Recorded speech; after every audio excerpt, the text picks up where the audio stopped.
Welcome back to another episode of the Four Insight Podcast, episode 19. I'm your host, Mike Ovi. Great episode this week. Very, very, very vital episode.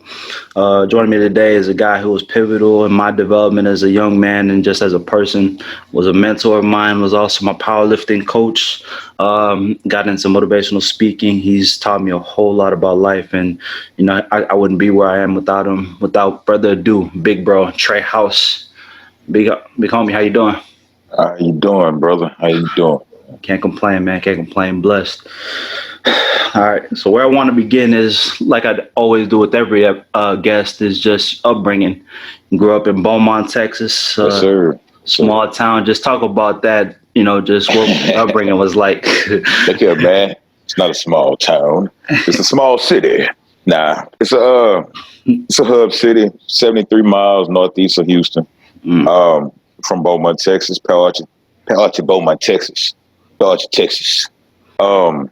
Came up out there, man. Played ball. Came up like any kid, man. I was real good in the classroom, pretty decent on the field. I was lovely in the weight room, loved the weight room. Hated the track, like any other weight room kid would. Exactly.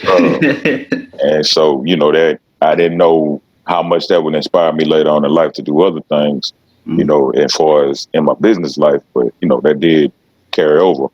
But, it was fun, man. And, I'm an 80s baby, so I was an outside kid. I played street ball. I played sideline stick. And, I came up hard. I tackled people. I hit with my head. It was stuff like that. Like, I don't understand all the foo-foo stuff, so I played real football. Yeah, that was shade. Very much so. I caught it. But yeah, man. Nah. So, a few screws got loose. But at any rate, it was fun though, man. It's the country. Kinda. It's the city, kinda, small town. So you have some people that may have small minds. And it was a lot of older people as I was coming up, they always would tell me like, hey, man, your mind too big for this place. Your mind too big for this place. It's a guy, man, God bless his soul. He just passed from this COVID stuff, man. Mr. Benny. Rest in peace, Mr. Benny. Mr. Benny, I worked with him at my first job at Academy. Mr. Benny used to call me Hollywood, man. Mr. Benny used to always hit me, Hollywood, man, you too big for this place. Too big for this place, Hollywood. You too big for this place. Because he would tell me I was mentally too big for them. Right. It wasn't that I was better than nobody or nothing like that, but mentally I was bigger than where I was at. So I always strive for more, and that's what he was telling me to do. And that carried over in my life to tell other people, like, I always go for more. Never just settle for where you at or for what you got. Because there's always bigger, man. There's always more out there. Most definitely. So just talk about, playing football. I know you've talked about it and we've discussed it numerously. You played linebacker, you played center, and it also led you into powerlifting. So just talk about sport in general, what it meant to you as you were coming up. Oh, man, it was everything. Man, I'm from the Golden Triangle, bro. And anybody that knows anything about the Golden Triangle, back then, they used to call us the football capital of the world. Mm-hmm. The Golden Triangle I think it was like the 60s through the 80s, man, put the most people in the NFL ever. So it was like coming up, it was like the dream. That was everybody's dream. Like, we was football. That was it. And we were like the last generation of the football. Everybody, we thought we was going to the league. Everybody thought we was going to the league. From Little League on, you was going to the league. That was it. That was your dream. And so, that was year round. That was where your mindset was at. I don't care what you was playing. Your mindset, you was getting ready for football. And you did everything. So everything was hard nosed. Baseball was hard nosed in Beaumont, Texas. In Orange, Texas, baseball was hard nosed. In Port Arthur, Texas, baseball was hard nosed. Like, everything was hard nosed because that was our mentality. Like, when it came to sport, and it was just like everything went to it. Like, man. And your mind was almost on a clock to where it worked. At the summer, you'd be cool. August come, you'll start to ramp up, and then boom, you're ready to go.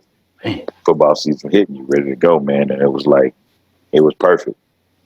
And we were year-round athletes and kept our grades straight and everything else, so it was like no issues. And we had fun. Like, it wasn't like we were sitting at the house. We had fun, Yeah. but we took care of our business too. You know? For sure. So, for those who don't know, just talk about what was it about Beaumont and just that whole surroundings that led you guys to buy into athletics like that, and to make y'all take it so seriously. Because a lot of people take it for granted, especially when you don't have it as rugged as you did. Bro, So talk small about that. town, man. You don't have nothing. Like, and when I say you don't have nothing, I'm not trying to make my city, downplay my city. Don't get it wrong at all. Mm. You have plenty. You have a lot of industry out there. It's a big oil industry, so you got plenty with that. It's a big prison industry. I hate to say it. So you got plenty with that. You got plenty of opportunity when it comes to those type of things. But at the same time, you don't have much. It's not a lot of opportunity. So you soak yourself in a certain dream, bro, and like you try to find something to grasp yourself onto. And you're starting to see that now in the new generation, like they don't have nothing too much to grab onto because the opportunities are drying up. Back then we had more opportunities. We were coming up, like I say, I'm an 80s baby, so we were coming up and it was still a middle class when I was coming up. Now it's slowly drying up out there. And so those kids don't really have nothing to grasp onto. So it's either if they don't play ball, then they out there in the streets hard. Like back when we was in there, it was like you had your halfers. Some of them, yeah, they kind of tripping. They might not, But now it's like they out there if they ain't there, and because it's nothing. So it's like it's that small town thing, man. It's like you want to have something to hold on to and have something to grasp on to, and it's something to do. You know what I mean? Like at the end of the day, it's something to do. It's fun, bro, and it's family. Like because we start from yay high. Like you 5 years old, you out there 6 years old, 7 years old, and you with that same team. Like you playing with the neighborhood flag team. That's probably gonna be your same teammate till you in 12th grade. Yeah. Like you gonna end up playing with that same dude. Like one of those cats gonna be on your team all the way through, and you might end up going to college with him some way somehow. So get comfortable. Yeah. It ain't it ain't changing. Yeah.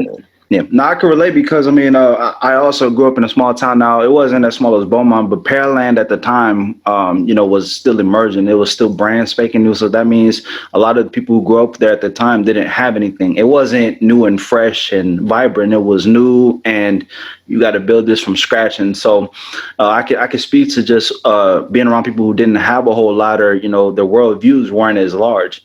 I remember as I got to high school and my parents moved us to a more well-off area of town, and just being around that new surroundings was different because I didn't like at the time I didn't want to move, but then I was like, oh no, I needed this to happen because just to see people and to be around people who they have access to more, so therefore they see more, they feel more, they expect more from life. And because I had good parents, luckily for me, and who held me accountable and expected a lot from me, that's what kept me grounded and always helped me see life in a bigger picture, just as you alluded to for yourself. That's what it helped me. But I always kind of felt bad for the people I grew up around who didn't have that type of worldview. Basically growing up in the city, growing up in that small town was their life, and they stayed there. A lot of them are still there, raising families, and they're functional, but they capped off. I still keep in contact with some of them, and it's like, hey, this is who I am, and I don't see myself doing anything else. So just speaking to that small town and that close knitness, like there are certain people where their life will begin and end there. They will not move nowhere else. They will not see nothing else, and that's fine with them. And that falls into the idea of success, though. Yeah. I always said success is within that person. Like no one can define success for the next man. Absolutely. See what I'm saying? And I hate to use this analogy, and please excuse me, but I always use it because to me it's something that paints a picture that people can understand.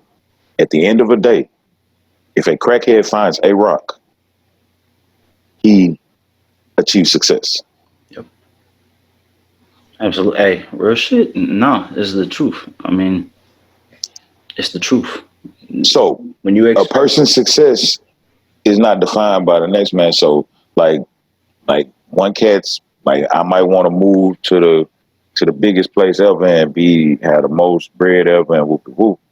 and the next cat guys might want to have that simple life. You know what I mean? Like I have partners that moved away from home and found places away from home that look like home. Yeah. And moved up. You know, just to be comfortable, to feel like they back at home. You know what I mean? Because they just want to feel like they're at home, but just be away from home. Yeah. You know what I'm saying? Like everybody, and they successful. God, I'm talking about bank accounts, lovely, credit, lovely, everything lovely, but they just want to feel like they're still at home. You know, Yeah. so they found a neighborhood that looked similar to home. You know what I mean? And so that, you know, everything is everything when it comes to that, man. Like success is defined by the next man. You know, I mean by that person. You know? Absolutely. You know, it goes back to also the idea, man, when when you come up with nothing and you expect nothing, when you get a little bit, that's everything. You know, when you expect the world and when you have high expectations, you know, when your ceiling is high, and even if you fall a little bit short of that, that shortness that you fall at is way higher than most other people. So Right. it's just a matter of being able to have a greater picture, having a greater worldview of life. That was the biggest thing from when I moved. It was like being able to see people, you know, before I turned 14, before I got to high school, I was perfectly content with, oh, hey, I might just be a dude who just works 9 to 5. And there's nothing wrong with that. But then when you get around these different people where it's like, man, my parents own a business, or I foresee myself owning a business, I foresee myself getting a PhD or getting this higher level of life, you start trying to say to yourself, like, man, if they can do it, what separates them from me? Why can't I do that? And so then your mindset naturally just gravitates towards it. So it's the old saying that you are who you surround yourself with. Exactly. If you surround yourself around greatness and high thinkers and, you know, like-minded individuals, you know, you set yourself apart from, you know, the rest who might not want to reach those levels. That's so true, brother. That's so true. And with my analogy, I'm just speaking in general. So don't get me twisted at all. Always strive for success. Don't get me twisted at all. Yeah, I'm just saying. No doubt. No. And it's funny that you say that, because speaking of Beaumont, what we was talking about, I started coaching it was a private school called Legacy Christian. I think I was 26 when I started coaching at that school. So I was 26 years old. So I've been in Beaumont for 26 years when I first met the first millionaire that I knew in Beaumont, Texas. I never knew it was a millionaire in Beaumont, Texas. You see what I'm saying? I never knew it. And I met 10 in 1 year. Man. So it just goes to show surroundings are everything. So at one school. Yeah. Yeah, all right. So now, you know, you also get into powerlifting. So just talk about how you got into powerlifting and that whole thing and how you approached that. Oh, man, it's a funny story about this one, bro. All right. So we had to do a spring sport. Yes. Yeah. And so, like any other jock that loves the ladies, what's the first one you run to? Track. Right? Right. Okay, with all the homies, because I'm a linebacker, but I hang with the running backs and the wide receivers because I love the ladies. So I hang with the pretty boys and nothing wrong with love the ladies. So I'm run to the track team. But guess who's the track coach? My linebacker coach. We super cool during football season. Guess who I don't get along with during track season? Your coach. My linebacker coach. I need to go find another sport to play, brother, because I'm just not digging this too much. It's cool, but it's not me. But I'm going to finish the season. It's all good, but I don't think this is really going to work. I'm going to finish this year. We're going to do something else next year. So I kept on powerlifting through that year because my favorite coach was the powerlifting coach. Rest in peace, Coach Basin. He passed early this year. He was my favorite coach. He was my lineman coach.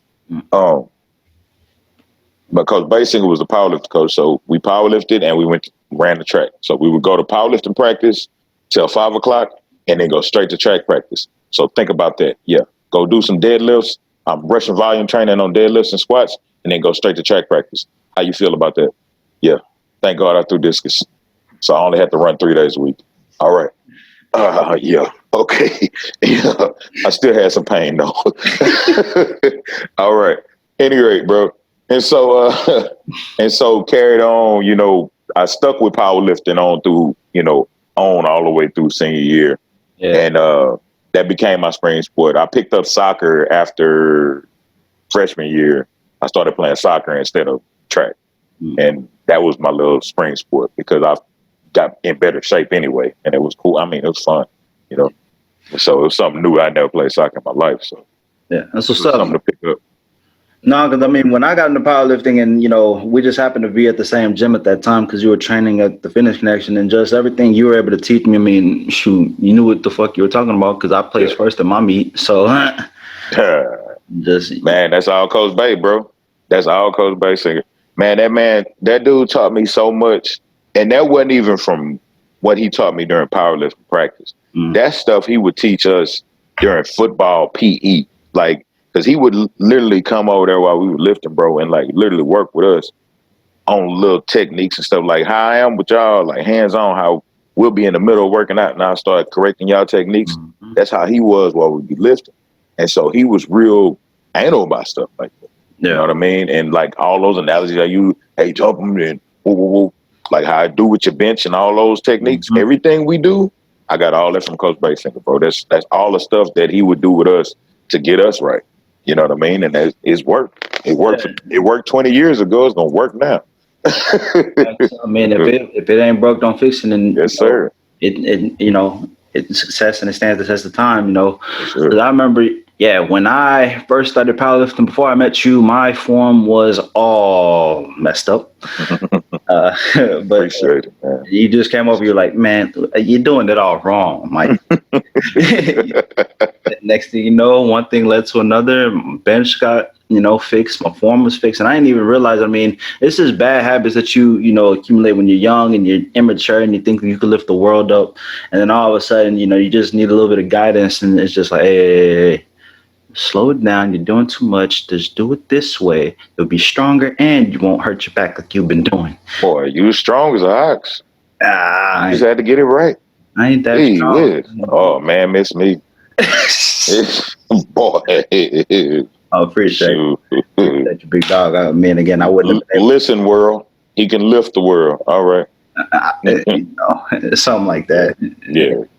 Appreciate it. But I mean, I attribute it all to the people who invested the time and the energy in me to teach me, because I mean, I wouldn't be where I am. First off, I wouldn't have staved off injuries like I would have if I didn't listen, if I wasn't, thank gosh, I'm not hard-headed, and I actually listen to people like yourself, people like Jonathan, my older brother Bernard. Y'all were like, hey, look, your form just needs a little bit of work, and then you'll stave off injury and you'll win and you'll feel good doing it. So I always, reference all the people who trained me and who, guided me. I always say you don't get nowhere without, seeking guidance, and you don't know everything. So seek it out from people who've been there and done it already, and, they'll help you, and in turn you'll be helping yourself. Yeah. So moving on, you get into personal training. So talk about what got you into personal training. You're already in the gym, you're already into fitness. Now, why get into personal training? Well, personal training came as a spinoff from coaching.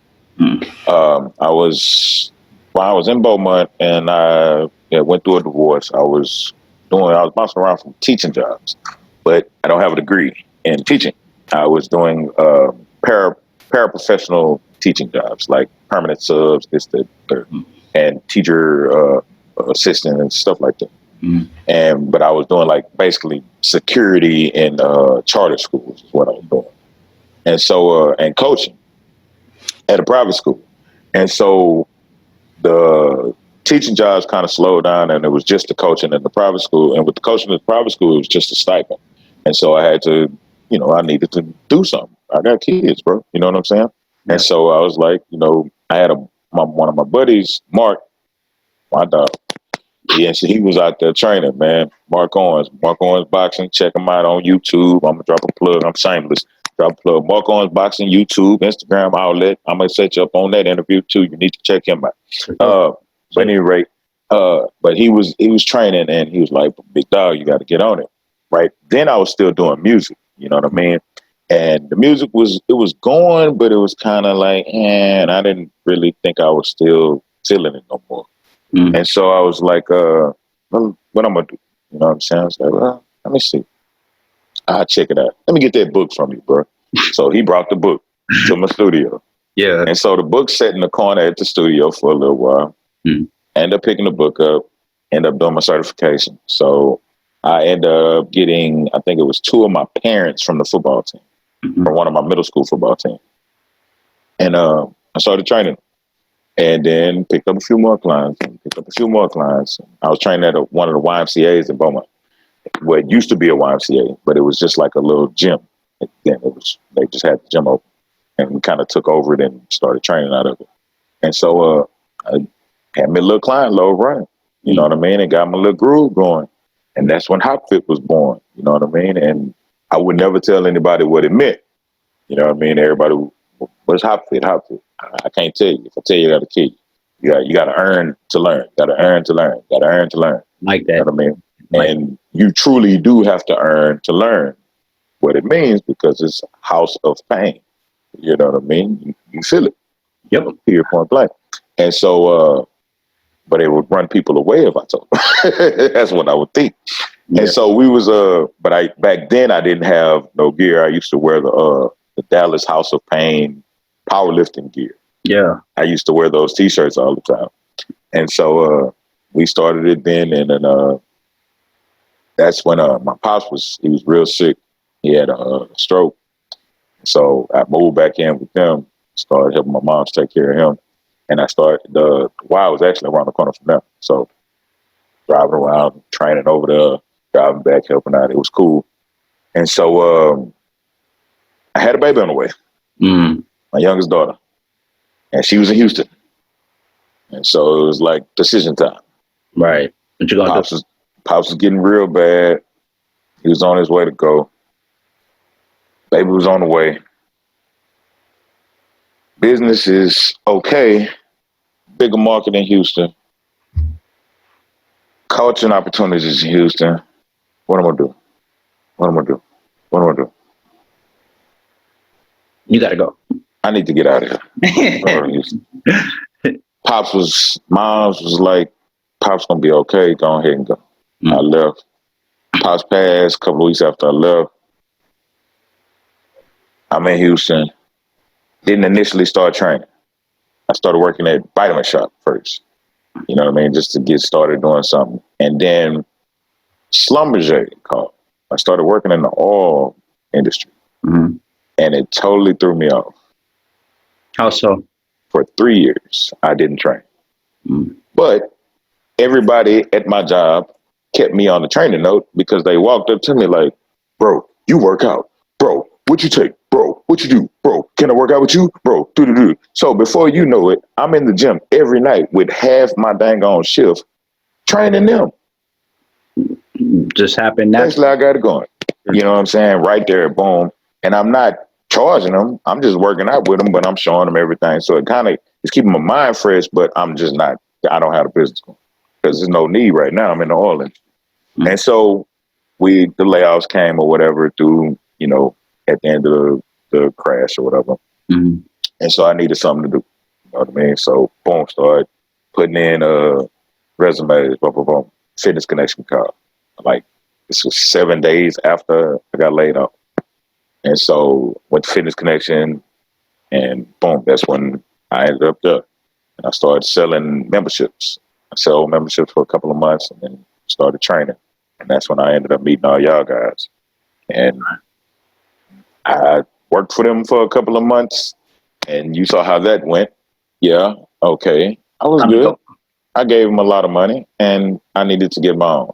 Yeah. And then Hopfit had to come back real quick. So God made a lot of things happen, man, real fast. When I say God made a lot of things happen, I can't attribute it to nothing else, because it couldn't have been nothing else that opened the doors that opened.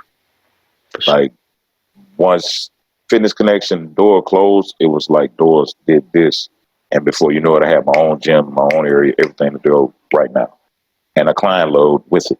You know what I mean? And so ever since then, I've been rolling. And so haven't stopped since. And also, I also do corporate boot camps. So for anybody who needs a plug to a boot camp, just go ahead and hit my guy Trey up. He gets you right. Yes, sir. Now, real quick though, talk about what happened at Fitness Connection. I mean, I was there, and without shitting on them, but just Talk about what led you to starting your own thing, because I think that's a step that a lot of trainers end up having to take. You know, you work at a chain for a while, and then eventually it dawns upon them, I need to do my own thing, and I need to start my own thing. So how did that happen for you? This is not nothing to Fitness Connection at all, by no way. This is to box gyms, period. They, and it's a business, Yeah, and you're an employee at the end of the day. Employees get paid a wage. You know what I mean? You get paid a wage to do a job, and that's what you're doing. You know what I mean? And so they get their percentage. That's how the game works, But in that game, you're getting a very small percentage of your work. See what I'm saying? Because it's just like the music business, okay? Or acting or writing. You know what I mean? Those are intellectual properties. You see what I'm saying? When you're training, you're presenting an intellectual property because you're presenting those are your thoughts and your ideas that you're presenting to this person to create and sculpt their body to make them and create what you're trying to get them to be, to what you want, what they want to be, right? yes. That's your stuff. But they're paying the gym for that. Mm-hmm. Then the gym is giving you a percentage of what they're paying the gym for that. But you're doing 100% of the work. But only getting a fraction of what But you're only getting a very small fraction of that, depending on what gym you're at. You see what I'm saying? But that's a business. That's how the business goes. So unless you own the whole business, it is what it is. Yeah. At the end of the day, you're going to pay somebody. Yeah. You got to pay your taxes too. Yeah, absolutely. But if you're going to spend all the time and all the work, basically sculpting a person, if you will, you might as well be paid fully for your work, not paid Exactly. a small percentage of, absolutely. Exactly, bro. Because none of this, and a true trainer, Mm-hmm. I'm going to say that, because you got a lot of trainers, and I'm not trying to shoot no slugs. But they're paper trainers. Exactly. You got a lot of trainers that train out of books. Yep. A real trainer, you train out of here. You train out of here.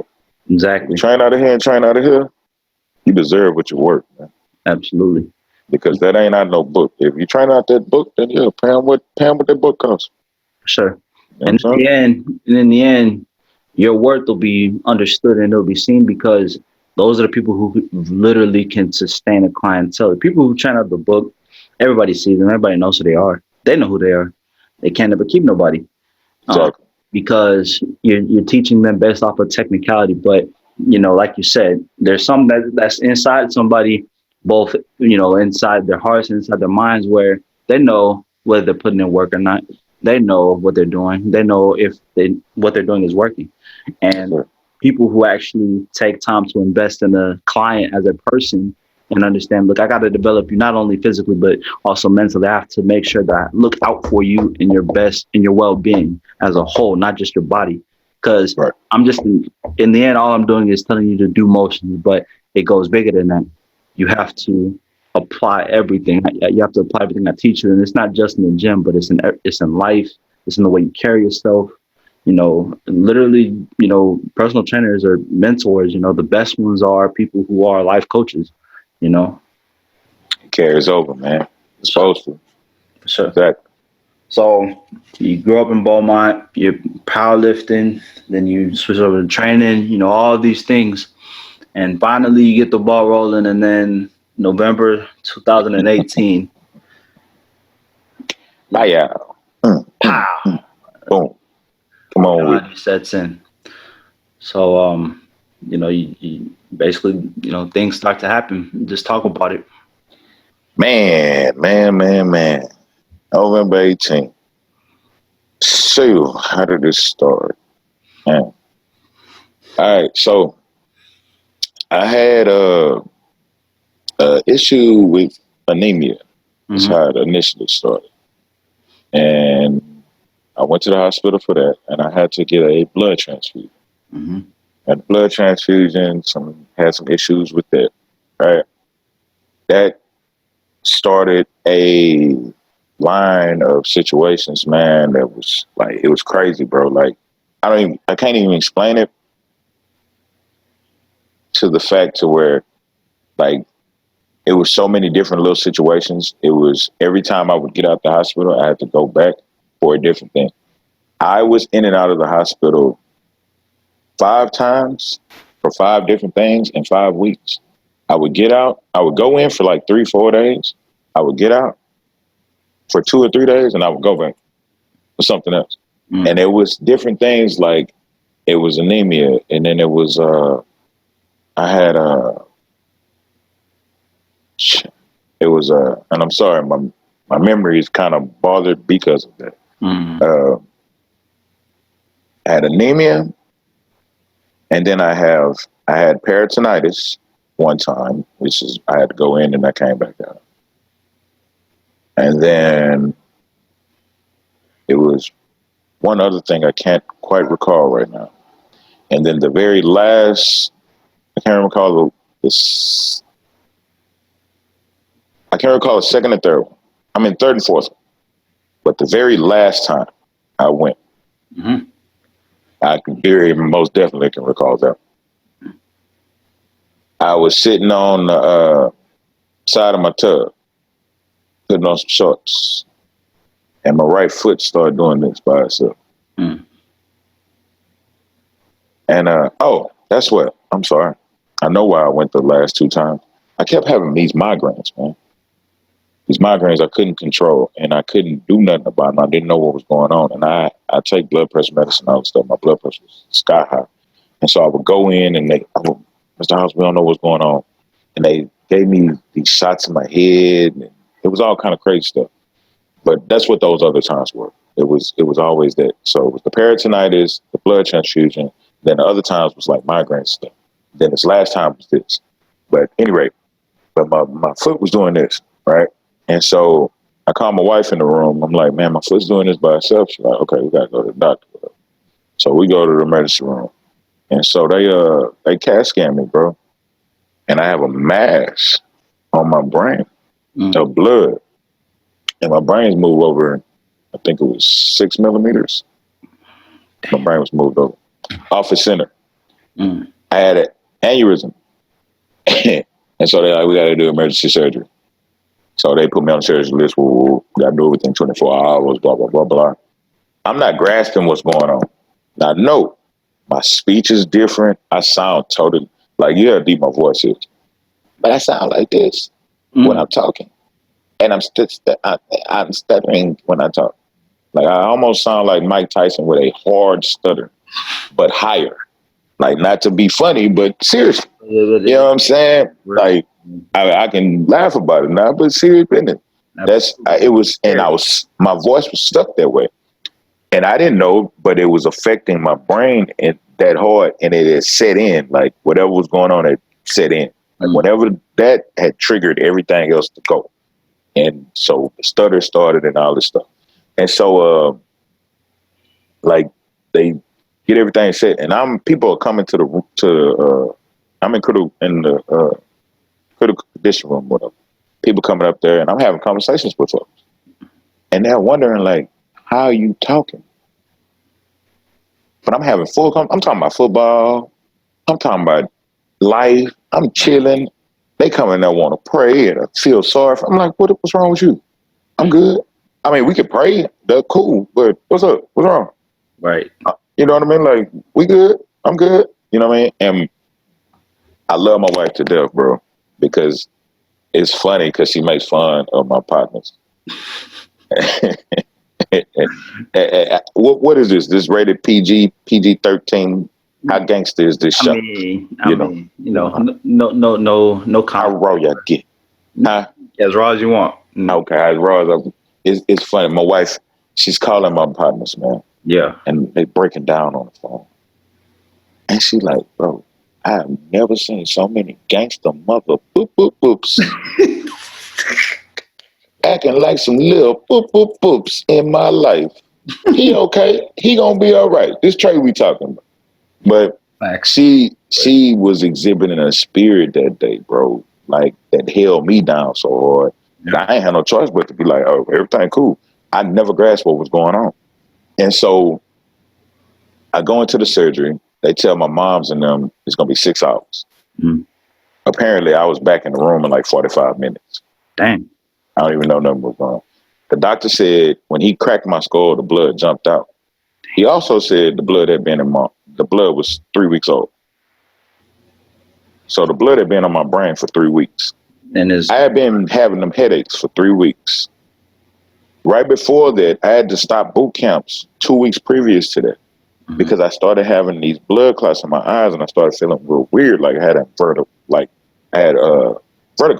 Mm-hmm. Like I started feeling like real dizzy. So I had to slow the boot camps down.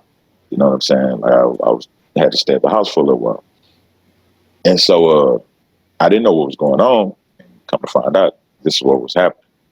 And so, but I get back to the room, and so once I wake up, my cousin, he's sitting next to my bed. He's in a wheelchair, and he's on point because he's trying to talk to me, but he's talking to me about stuff from when we were children. Mm-hmm. You know, it's to see if my memory's there, and I'm on point. I'm on point with everything. I'm catching everything he's talking about. Mm-hmm. And so, like, okay, you good. You know what I mean? And so, man, it was like, from then on, it was like crazy, bro, because we had our ups and downs. Like 2 days later, the therapist came with the walker, and that was the funniest thing in the world because she came with the walker and she was like, "Okay, Mr. House, we're gonna walk. Okay, I want you to stand up, grab it, and stand up, and we're gonna walk down the hall. And I want you to hold on to it.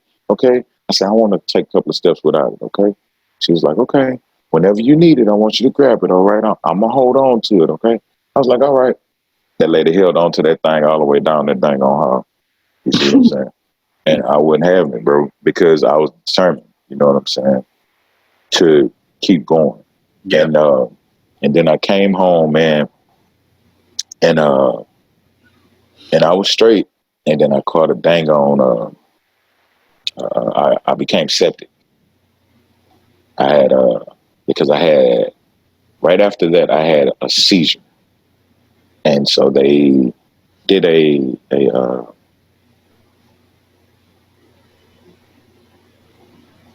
surgery. I can't remember the name of the surgery, but anyway, they did a stent from my thigh, and it basically went to my brain to see what caused the anger. And that surgery, something got infected with it, and it caused a blood poison. And so I became septic, bro. And so I didn't eat nothing from November. I would say November 18th, I was eating popsicles. Mm-hmm. From November 18th all the way to Christmas. Damn. I wasn't eating nothing. You know what I'm saying? Nothing. Yeah. And so it was weird, bro. It was like, it was crazy, dog. And but Christmas morning, because I was sitting up. I had to sleep sitting up on the couch. Mm-hmm. And Christmas morning, I was sitting there. My mom and everybody came to the house because, bro, on the strength, I know what it was. Everybody thought I was gonna go. I'm not crazy. I know what it was. I was down to 162 pounds. I was, you know, back then I used to walk around at 215, easy. You know what I'm saying? About that 50 pounds just off your body. I mean, not you dropped. Just dropped like a, you know. I was in the bed. Like I was bedridden. And then I was couch ridden once I got out the bed because I couldn't lay down because it hurt too much to lay down. Everybody's they don't know. I mean, you didn't even know there's all these things happening at one time. You improve one day and then you're back in the hospital next. It's just never in a cycle. And nobody knows. There's no certainty. So, you know, everybody is kind of trying to be positive, but everybody's expecting the worst. And excuse me if anything is like mixed around because, you know. I saw it. I mean, that's real stuff. That time was crazy. But I remember everything that happened, but I might pinpoint certain things in the wrong spot. But I knew Christmas Day, Mom's wake up 4:30, and she started cooking, bro. And I couldn't stand straight up all this time because it hurt too much. I'm sitting on the couch, bro. I heard my mom and I cooking. I stood straight up. It's Christmas morning. I stood straight up. Mom was cooking. I ain't ate nothing, bro. I went and got me a popsicle out the freezer. Yeah. I said, man, I can stand up, Mom. Shoot, I'm gonna help you cook today.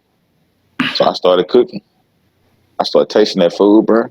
My stomach didn't get queasy. Bro, I ate 6 times that day. I was on then, Jack. Yep. You Yep. know what I'm saying? Like, now, no, one thing I haven't touched on at all through none of this, which I should have touched on from Jump Street. I'm on my, fourth year, fifth year? I'm a dialysis patient. Mm. See what I'm Oh saying? yeah. I'm Yeah. stage 5 renal failure. Been that way. You know what I'm saying? For a while. Yep. And so a lot of this is attributed to that. You know what I'm saying? And so me saying, I'll let it say this, with the blood poisoning, if I wasn't already a dialysis patient, they could have went real bad because they was able to put me real quick on a different, like I do peritoneal dialysis, which is a lighter form of dialysis, but they were able to put me on the classic form of dialysis, which most people know as hemodialysis, Mm-hmm. the blood dialysis. They were able to put me on that real emergency and were able to clean my blood real fast and get me off of it. And then once I went through 2 weeks of that treatment, like real harsh. That's why I lost more weight because they were like dehydrating me. And then I went through real harsh treatments of that. But that's what, by Christmas Day, that was the end of that 2 weeks. And I was pretty much cleaned out. So, Yeah. you know, everything went to everything. And man, I ate like a big dog and I was back to normal. And then once I started eating, man, everything started getting back in line. Yeah. And slowly but surely, I think it was February. By February, I finally touched the weight again. Mm. It's been on since, man. Yep. See, mama's cooking, man, and coming through, and resilience, and just fight. You know what I mean? Yeah. And you know, with that story too, you know, a big thing was when Trey was mentoring me, and he still does. But the main thing he always told me was like, "Yo, man, you know, life ain't as bad as you think it is." And I always kind of understood that with him. Like, there's nothing I could complain about. Man, Trey, I had a tough day at school. I had a tough day at work, or this person said that. It's like, so, hey, and no. It's gonna be all right. Exactly. It's gonna be all right. And you just gotta fight. You just gotta fight a little bit longer. Just one more day, one more minute, you know, one more rep. Could always be worse, man. Always. Always be worse. Yes, But sir. transitioning from that, you know, you use that experience and you get into motivational speaking. Yes, sir. Just talk about what led you and what put that battery in your back. Yeah. Well, that better came in the back more so from my childhood, man. Yeah. And seeing a lot of the kids at home too, you know, because that's really more so my bag going to the kids. You know what I'm saying? I like to run to them kids, go help them out. Because I'm seeing a lot of this younger generation. I'm seeing a lot of crashing. I'm seeing a lot of misunderstanding. I'm seeing a lot of not wanting to understand. You know what I'm saying? And I know why. Why? It's coming from a place of pain. You know what I'm saying? It's coming from a Sure. place of hurt. It's coming from a place of nobody ain't hearing them, ain't nobody feeling them. Mm. Ain't nobody understanding them, ain't nobody getting on their level. Everybody acting like they don't understand. Everybody acting like they forgot Fact. when they was that age. You know what I'm saying? My memory ain't that dang on bad, bro. I remember when I was a little bad kid. You know what I'm saying? And I wasn't no bad kid, but you feel me? Like I was a little mischievous kid too. I understand. Yeah, I get it. I had one foot out there. I get it. So, but them kids can all every kid that's going wrong can go right. Miss me with them. You know what I'm saying? Yeah. Every kid that go to that party can pass that class. Miss me with them. Every kid that's in that fight can get in that ring. Miss me with that one. Like, come on, bro. Like, if we do it right and really try to get in touch with them and give them an ear and give them some love, things can change, bro. For real. Y'all talking about all these shooters and these demons and whoop, whoop, whoop, whoop, whoop. Yeah, you go recruit them to the army, sir. Thank you. Get some soldiers, sir. They can be functional human beings. Don't give up on them, man. Like, everybody has a chance. Everybody deserves a chance. You know, Thanks. of And course. I bet you half them kids is just acting out of anger and hurt, bro. Yeah, because Kids don't want to back like that, man. yeah, they feel like nobody got their back or nobody really is hearing them, like you said, man. And so, what are you gonna do? People, they still kids, man. They're still human beings. They still gotta survive. And if they're not given the resources and the outlets, they don't know any better. They don't know what they can or can't do. They don't know their power yet. So they go to the quickest thing. They go to the nearest thing, which is the stuff. And everything is inspired by fads as well. So Absolutely. you also gotta counteract that. We gotta make being smart cool. You know what I'm Hey, say saying? that again. For sure. You feel me? Stuff like that, like being smart, cool, being understanding, like having spirituality, cool. Stuff like that. We gotta make these things cool.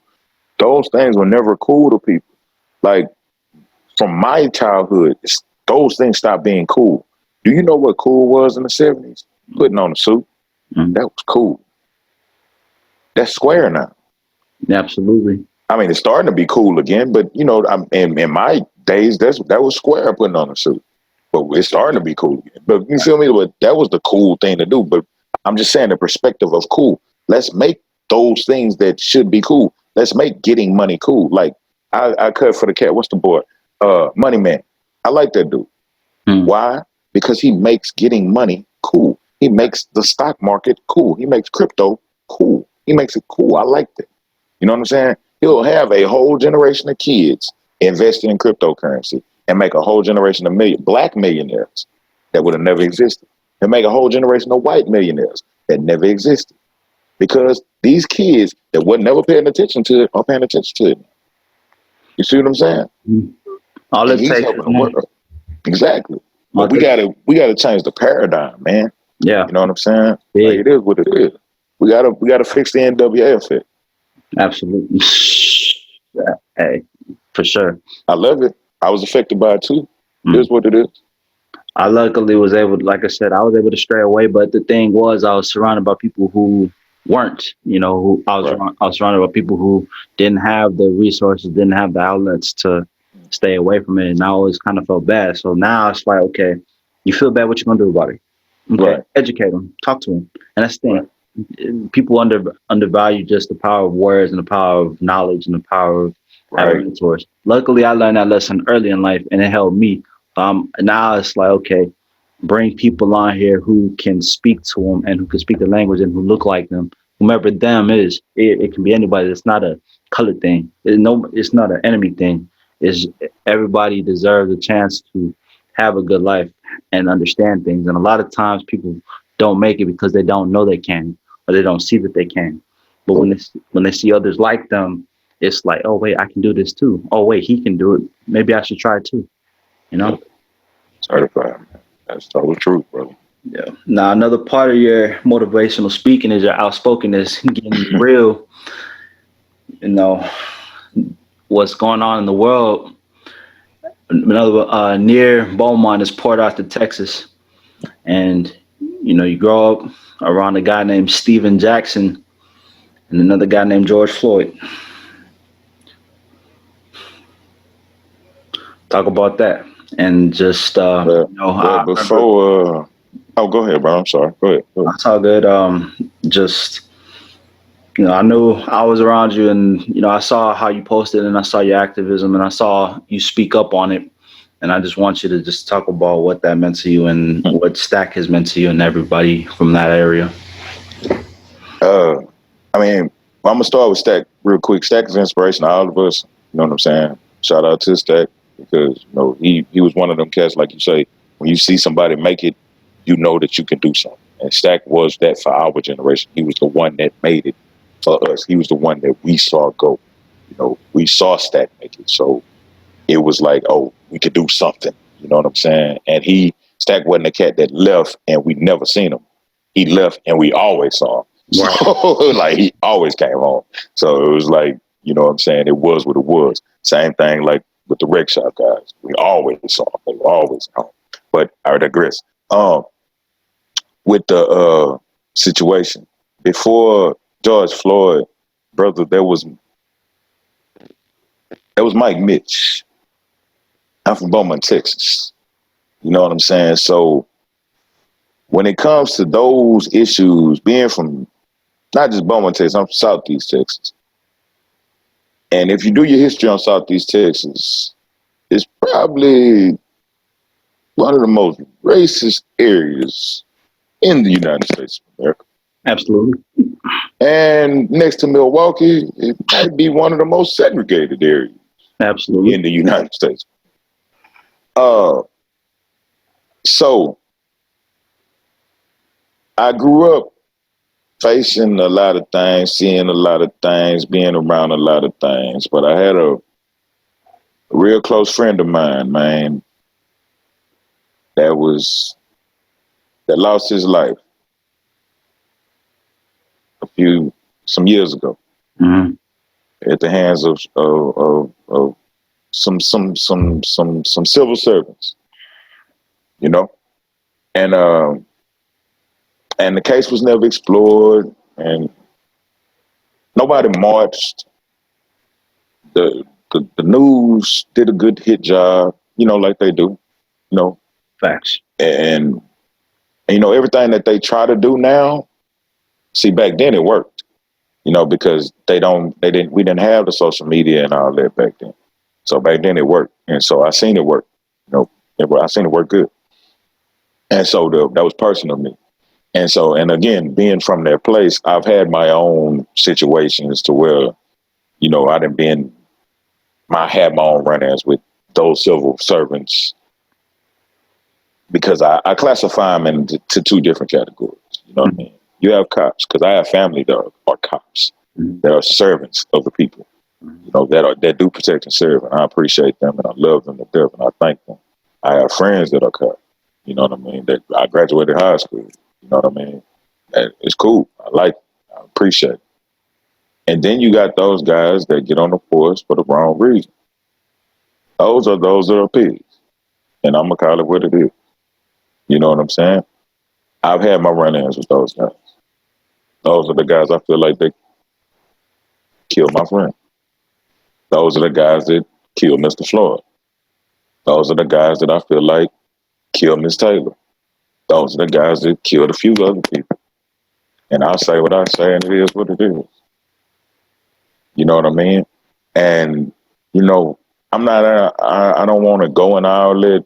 Right. And I'm not saying I don't want to go into it as far as getting in on no sound box. Nah, because it's not about that. Not at But all. what I want people to do is to just be honest about it, man. Because what I see is everybody want to choose sides. It ain't a right or left. I can't stand this Democrat and Republican stuff.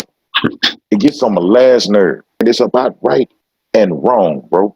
You Absolutely. understand what I'm saying? Because most at the end of the day, I'm gonna keep it real, and people can hate me for what they want to, bro. We need to stop that crap and get on the right and wrong, bro. And you can call out wrong. It's okay. If killing somebody is wrong, bro, it's wrong. Absolutely. Not wrong or way, but then again, he looks a certain way or he acted a certain. No, it's wrong. Oh, it's wrong. That's And, it. and and you don't have to counteract me saying Black Lives Matter. I don't have to counteract you saying all lives matter no more. Right. It is what it is. If you feel like that, cool. Because guess what? When you say all lives matter, Black lives in there too. That's the one I'm gonna take it. That's how I'm gonna take it now. You feel me? Go ahead, do what you do. I don't even care no more. You feel me? But I'm gonna say what I gotta say because at the end of the day, you need to understand my thing. I'm not excluding you. We need to take care of ourselves as well because we killing ourselves too. And I'm sick of that, bro. Yeah. So if our lives gonna matter to us when them laws kill us, we got to stop popping ourselves, bro, because we popping ourselves every weekend. And I'm getting sick of that. Period. I'm losing. It seems like I'm getting a call every other week. You see what I'm saying? Yeah. And that's sickening. You see what I'm saying? So we got to catch it from both ends because we fighting two battles. And you can't win if you're fighting yourself.